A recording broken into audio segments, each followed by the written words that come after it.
اللہ رب العزت نے قرآن مجید میں ارشاد فرمایا وَالضُّحَىٰ وَاللَّيْلِ اِذَا سَجَىٰ صدق اللہ مولانا العظیم۔ بے شک وقت ایک بڑی امانت بھی ہے، ایک عظیم نعمت بھی ہے، ایک عظیم سرمایہ بھی ہے۔ اللہ رب العزت نے دن اور رات کی قسمیں کھائیں، بے شمار مقامات پر اللہ نے فرمایا وَاللَّيْلِ اِذَا یغشیٰ، قسم ہے اس رات کی جب وہ چھا جائے۔ سورہ فجر میں دیکھیں تو اللہ نے فرمایا والفجر، فجر کے وقت کی قسم کھائی، وَلَيَالٍ عَشْرٍ، وہ 10 راتوں کی قسم کھائی، جس سے علماء کہتے ہیں کہ اس سے ذی الحج کی 10 راتیں مراد ہیں۔ بتانا یہ مقصود تھا کہ دن اور رات کی قسمیں کھانا، فجر کے وقت کی قسم کھانا، اسی طرح والضحیٰ، چاشت کے وقت کی قسم کھائی اللہ نے، اور ساتھ ہی فرمایا کہ والضحیٰ واللیل اذا سجیٰ، رات کی پھر ایک بار قسم کھائی جا رہی ہے۔ تو یہ اللہ کا قسم کھانا اور مختلف اوقات کا یہ بتا رہا ہے کہ لمحہ لمحہ کتنا اہم ہے۔ انہیں معمولی نہ سمجھو، یہ وقت جو گزر رہا ہے یہ اتنا اہم ہے کہ تم سے ایک دن ہر لمحے کا حساب تم سے لیا جائے گا، تمہیں حساب دینا ہے اپنی عمر کا، جو عمر رواں ہے جو تمہاری گزر رہی ہے۔ پھر آپ دیکھیں تو ہمارے ہاں عبادات کا جو نظام ہے، اللہ نے سورج اور چاند کی طرف مسلمانوں کو متوجہ کیا۔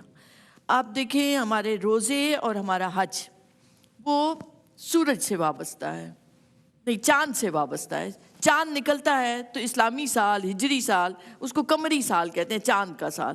تو رمضان کا مہینہ آتا ہے تو روزے رکھنے ہیں، اسی طرح رمضان گزرتا ہے، شوال آتا ہے تو پہلی شوال کو عید ہے۔ پھر آپ دیکھیں تو حج ذی الحج میں ہی ہونا ہے، آپ کسی اور وقت میں حج نہیں کر سکتے۔ تو گویا چاند کی طرف، چاند کی گردش کی طرف متوجہ کیا، اور ان مسلمان سائنسدانوں نے اس پر بہت کام کیا، علم فلکیات پہ۔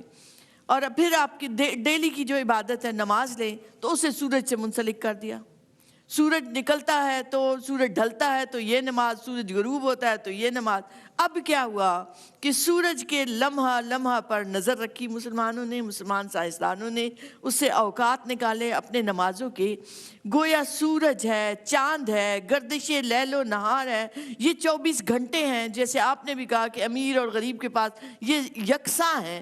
یہ ہمیں وقت کی اہمیت بتا رہے ہیں کہ یہ وقت اتنا اہم ہے، اور وقت کو زندگی کے ساتھ یوں منسلک کیا۔ دیکھیں ہم کہتے ہیں زندگی کیا ہے؟ زندگی جسم اور روح کا مل جانا ہے، مگر یہ علامت شمار ہوتی ہے۔ بات ہو رہی تھی کہ زندگی کو ہم کیا سمجھتے ہیں؟ ہم یہ سمجھتے ہیں کہ جب تک روح ہے زندگی ہے، اور کھانا پینا چلنا پھرنا ہو رہا ہے تو زندگی ہے۔ یہ سب چیزیں زندگی کی علامتیں ہیں۔ زندگی کی حقیقت پر غور کریں تھوڑی دیر کے لیے تو پتہ چلتا ہے کہ زندگی وقت سے عبارت ہے۔ یہ دنوں، سالوں، مہینوں اور یہ ان لمحوں کا مجموعہ ہے کہ جن سے آپ کی زندگی بنتی ہے، اور اس لمحے کا، اس وقت کا ہمیں حساب دینا ہے کہ ہم نے اس میں کیا عمل کیا۔